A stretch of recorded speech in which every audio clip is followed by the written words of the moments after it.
Safety sells. In fact, a recent survey revealed that almost 95% of women said it was the most important factor when buying a car. The latest line of defence when used with a seatbelt is the airbag. In fact, it should be airbags plural. Driver, passenger, side, rear seat, and they're even considering pedestrian bags. But are they all they're made out to be? I don't know about you, but whenever I get into the car and I turn the ignition on and I see the orange light illuminate that says the airbag is functioning, I always have that sneaking suspicion, would the airbag really go off if I hit something? Well, the answer to that is not always. 2 years ago, when travelling at about 45 miles an hour on the M5, Phil Egan hit a patch of black ice.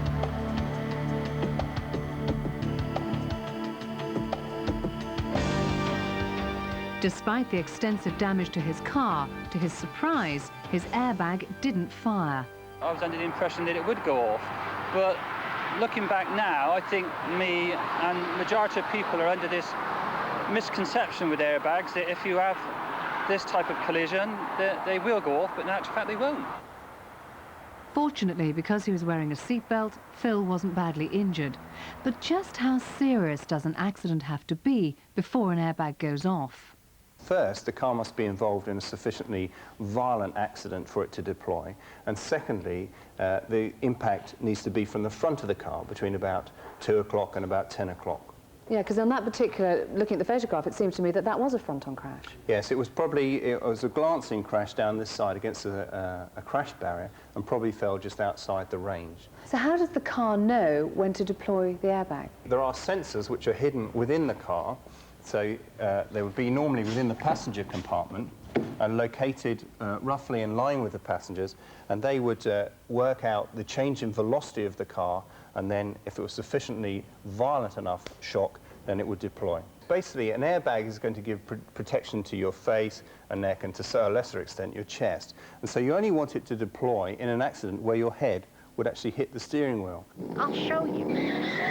In the United States, the public are more aware of airbags and the protection they offer, due to greater pressure on car manufacturers to make vehicles safe. If at the same speed you hit something that's movable, your change in velocity is smaller and takes longer to occur because you keep moving after the crash. When airbags first hit the safety headlines, a lot of people were concerned that they might go off when you least expected them. In fact, you've got more chance of winning the lottery on a double rollover than your bag going off inadvertently. And when they do go off, it's quicker than a blink of an eye. It's only when you slow the process down 40 times you see what really happens. But how does it work? In your car, you have, in the steering wheel, what we would call the driver's side module. Behind there, you have an inflator and a bag that's folded. Once the sensor says that it's having an accident, it sends a signal to the inflator. The inflator burns sodium azide, produces nitrogen, the gas comes out of the inflator and fills the bag. But how important do you think airbags are? I would not get into a car without an airbag system. In a serious accident, airbags can undoubtedly save your life. But there can be side effects, as Gary Cannell found when his escort was in a 5-car pile-up. I had whiplash injuries and a broken vertebrae in my neck. I was taken to hospital and examined, and then it was noticed that I had a very red, inflamed and sore wrist. I was told that this was caused by a burn. It's not something that I was expecting. It was caused by the airbag going off, and I didn't know that they were activated by explosive. So who's most at risk? Well, small drivers who sit very close to the steering wheel, unbelted people, and perhaps the most vulnerable group of all, infants in rear-facing baby seats. This is what can happen to them if a passenger airbag goes off. The force of the bag going off could easily break the neck of a baby in a rear-facing child seat.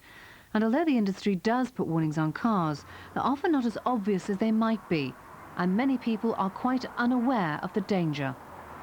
Did you know that you shouldn't put a rear-facing baby seat in the front seat of a car, the passenger airbag? No, I didn't. No, I didn't know at all. Do you know why?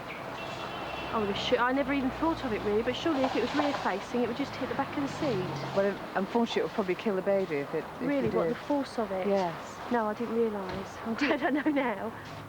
Airbags are a supplementary restraint system. They were never meant to replace seat belts. There's There's no doubt they do save lives, but in some very rare cases, they can prove fatal. Manufacturers are now developing a smart system that eventually will be able to sense when someone's sitting very close to the steering wheel or there's a rear-facing baby seat on board, and adjust the way the airbag operates accordingly. In the meantime, well, airbags are good, but they're not a panacea for all our motoring ills.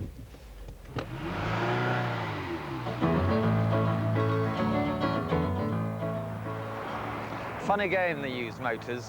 1 minute things are making